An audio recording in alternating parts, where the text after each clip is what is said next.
finally made a point to stop at this spot. Today we're going to take an honor into the Native Americans that lived on this hill. Once I'd like to take a moment of silence.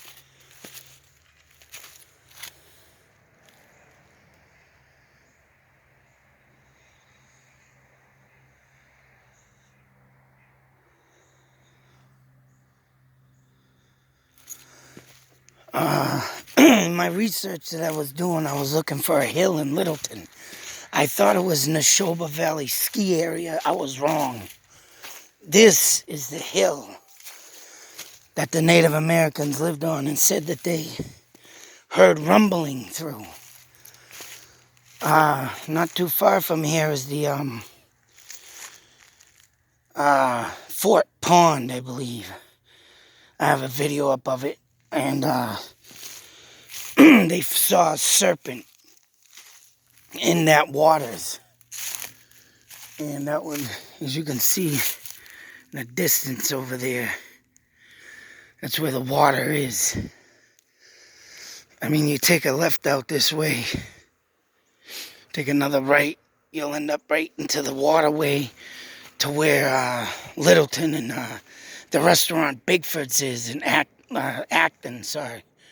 Acton, Littleton. It's all in cahoots, but this is the Littleton side, I believe. Over on the other side is Acton. But Sarah was the last Indian, well, they called her a praying Indian at the time, that lived in these woods up until her death. And now it is conservation land that you cannot touch or go on and blah, blah, blah. But I guarantee, I think you can still walk through the trails. And I want to do that. Hopefully I can get to do that sometime soon. But this hill, oh man, this is where I want to be. They hunted, they fished it throughout this area. There's a sign I'm going to put up on the thumbnail that you can read. But this is, like I said, where they heard rumbling through the hills. I would say this hill is probably, I want to say a good 10, 15 miles from Mirror Lake in Fort Devens, and probably the same amount of miles from where Lancaster is in the waters with no depths. And I can just imagine what depths that Fort Pond has over there near the Route 119 or Route 2A. Yeah, Route 2A intersection is over there by Bigford's. If that water has no depth in the middle. But all in all, these trails right here, Indians once walked. And a lot of the Indians got captured throughout this area and sent to Deer Island. I need to get out there too. Do a little honoring, because a lot of them went out there to be either jailed, because of course the white man got scared of the Indians. It wasn't because they were causing mischief. It wasn't because they were doing things of the unordinary because they wanted to. It's because they were starting to realize that the land they sold, which John Eliot, I believe, Eliot in the book of the Great Powwow, bought 6 miles of land from the Indians. And I say he ripped them off. Anyways, they were getting scared of the Indians because, right, they were coming on forth to them, and they were going to show them that they were sick and tired of being ripped off. And that's what broke out to be the Great Chief Metacom War. And I'm for sure they made it through these hills. And once again, with these rocks and walls that I see throughout the woods, there's a rock wall here, there's a rock wall up there. This is proof that Indians made that for territorial rights. And no doubt in my mind, my father has said many, many times that they, back in the day, they didn't know how these walls got here. They could have been here before the Native Americans, but I think that generations passed and they rightfully made them.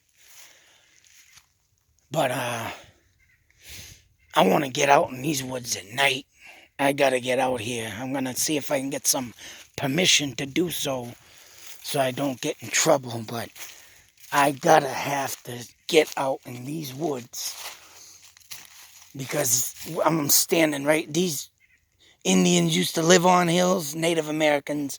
I gotta stop calling them Indians because that they name is not what they.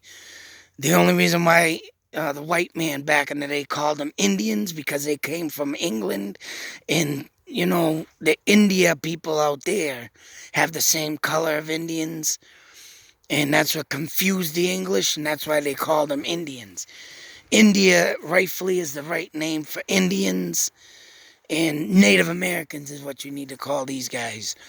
I keep saying that, but I've been taught in school and everything, and that's why I keep saying what I do. But man, there's a bicycler up there. So these trails are pretty well ran and driven through.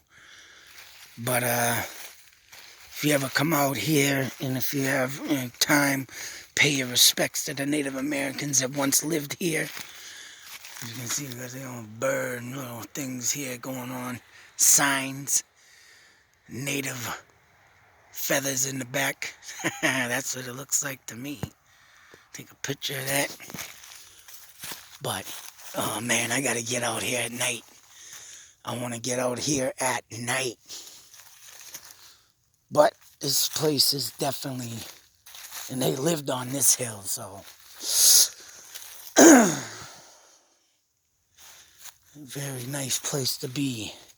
I feel relaxed. I was just thinking this when I was driving through these towns. When I came through these towns, every time I drive through them, I feel at ease, man. I feel like I'm rightfully at home. And I was raised in Ayer, Massachusetts to 9 years. And, yeah, it's just an honor to have been in this town and lived in it. But I'm going to get out of here now and take a couple more pictures. But one of my goals is getting out here at night. Till the next video, be safe, take care. Make sure if you're local in this town, stop here and pay your respects. Thank you. Out.